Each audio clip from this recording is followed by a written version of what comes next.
Hey guys, what's up and welcome back to 501st. Today I'm going to be showing you an amazing replay by Dizad in his Bisonte C45. So the Bisonte C45, for those of you who don't know what it is a new Italian auto-reloading heavy tank. It just came into the game with the loot crates during the 2021 holiday ops season, and so you can basically only play it if you are willing to spend a bunch of money on loot crates, but still it's a new tank and I want to review it real quick.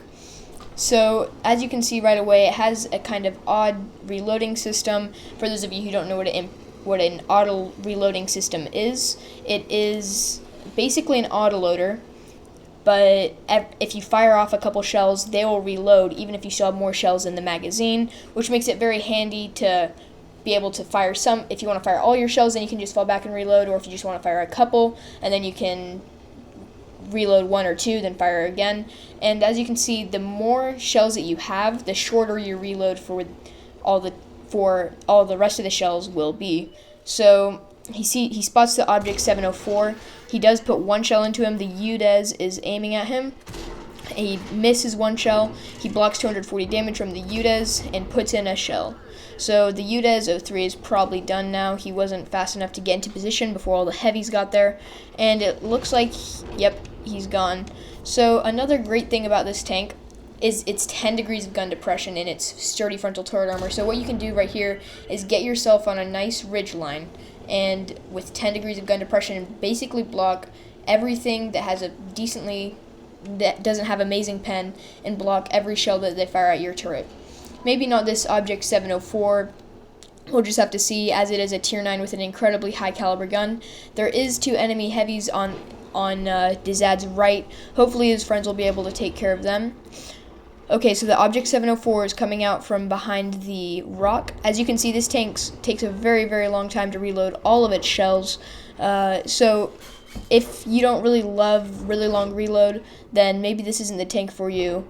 Or you might just want to play it like a normal tank and then fire off all of its shells when it's when you really need to. And he does take 721 damage, which is more than half of all of his health from that very, very powerful gun that's on the Object 704. And it does look like his team has lost both of those flanks, so that might be a little bit tough. Hopefully they will win this one. It looks like they will right now. And now you see how long that reload puts you out of action, because he's just nearly reloaded the second shell. And as you see that orange flash, that means that if you fire then with the improved auto reloading system that's on this heavy, it'll take off like about half of the reload of the shell if you fire before it's all the way reloaded. So that's what's special about this tank's gun. And as you can see, if you fire off all three shells like at times like that, then you can really use that to burst your opponents out. Now this, I'm not saying this is the king of bursting. It's not that great at doing burst damage. None of the auto reloading tanks are, but it's better than like a faster reloading tank, because you can really put in those shells pretty fast. Not as fast as like a French auto reloading medium or a French not auto reloading, but auto-loading, auto-loader, medium or light tank. But this tank is kind of a blend between the two different types of tanks. So as you can see, he's advancing up this hill. His slower heavies are kind of following behind him. This tank isn't the speediest thing ever, but it's faster than most tanks. As you can see, well, most heavy tanks, as it's going up this slope, it gets down to about 10 to 15 miles per hour while it's going up. And the lava right here would be a one-shot for Dizad. Hopefully he can get up there and pin a shot into him before the lava can shoot him, seeing as how he's already low. He is able to shut him down. And now this is a really juicy situation for the Bisonte C45 with those three shells and two very meaty heavy tanks with their sides to him. He pins one shell into the lava.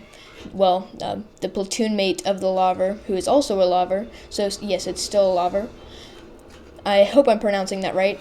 So he reloads again, and he fires one shell into the lava and finishes him off, and he pins one shell into Object 257 and one more, and his friend Tier 8 Heavy, German Heavy, is advancing up here with him. Hopefully he can get there fast enough because the Object 257 is advancing up on him. He puts another shell into him, and the IS-22 is coming up behind to help finish off the Object 257.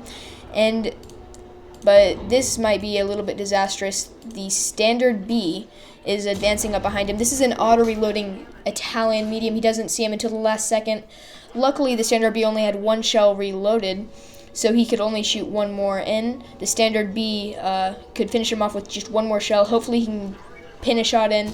And luckily, the Tier 8 Heavy is coming up to assist him. He does block that shell from the Standard B, and that was a lifesaver for him, most definitely.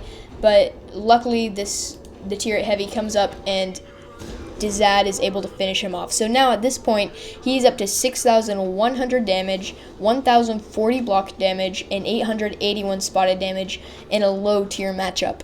Well, low tier for him matchup. Unfortunately, their other Heavy was destroyed by the SPG and Tank Destroyer down there, and now he's closing it in around the Progetto 46, another auto-reloading medium on the Italian branch. Except this one's premium. Many people are comparing the Bisonte C45 to the Progetto 46. Now, I would say, and I've heard a lot of other people say that they would say the Progetto 46 is still better, and it's really just your opinion. If you like armor, then you probably want the Bisonte C45. If you want the speed that the Progetto 46 has, then you'll want the Progetto 46. So he is able to pen one shot into the Progetto 46 right there. And he's going to come hide behind this rock. Maybe the IS-22 can come in and help him out. He does get tracked. He uses a repair kit and then bounces one off the side of the turret. Now, the Progetto 46 could finish him off in 2 shells. If he got a really lucky high roll, he could probably finish him off in 1 shell. So that's about 2 seconds to destroy Zad right here. So he's moving in. Let's see. He pins 1 shell in, but the Progetto pins 1 into him too. He blocks the last one, and he is able to finish the Progetto 46 off and puts him up to 7,000 damage and 1,500 blocking damage. So now they have three heavies. The other two are pretty meaty, but this tank is quite low right now, so we'll just have to see what happens. I'm going to speed this part up just a little bit because it does take a while for them to find. And he's reloading heat right now. I'm not quite sure why, seeing as how the STRV 1030 doesn't have that much armor. And there he is right there. He is able to pin 1 shell in right there. And he's just kind of waiting right now. I think he changed shells for a second there, but I'm not quite sure why. So any tank could literally take him out with 1 shell right here. He does put another one into the STRV, and he misses. Well, he low rolls on that last one, and if he had just rolled a little bit higher, then he could have finished him off. The STRV 1030 is coming after him right now. He really wants to get one last kill. He does dodge that shell, so he goes after the STRV 1030. He might have wanted to go around the right there, seeing as how he has this backup right here on the other side. But he still gets around the back, but he was just a second too late. It's coming around to try to get him, but then the IS-22, it shuts him down. So if we just speed this up just a little bit here, he's waiting here and so they're both already one-shots right here.